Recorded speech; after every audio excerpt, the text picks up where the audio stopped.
It won't be an overstatement anymore to say that among the top 3 things on every CEO's and board's mind is this question: what is next in the global supply chain? Generally, I stay away from making any predictions solely because there are far too many different kinds of supply chains, and there are always unexpected twists and turns in every supply chain. Moreover, it is a thankless task to pre-warn people of upcoming disasters.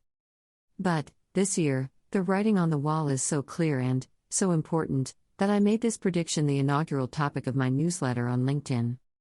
So what do I see for supply chains in 2022? Let's look clearly. Shifting bottlenecks all over the supply chains. One of the most important characteristics of the supply chain bottlenecks is that they are never stable.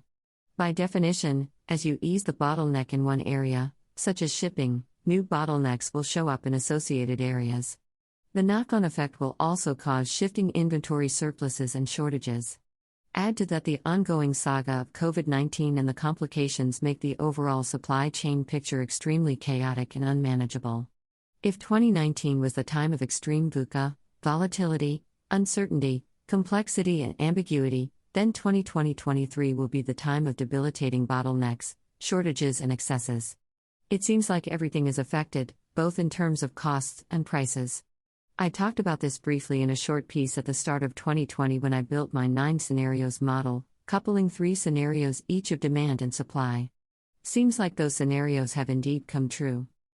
Shipping industry trying to cling to its prominence. The shipping industry gained an unprecedented prominence in 2021, thanks to the bottlenecks at some of the less efficient and poorly managed ports on the western seaboard of the USA. The knock-on effect was felt by shipping lines, ports, and even shippers all over the world. The unusual profits and attention that the industry received were followed by some good moves and many not-so-good ones inside the shipping industry. Another effect was the industry's over-reliance on this prominence to achieve its own agenda at the cost of its supply chain partners and customers.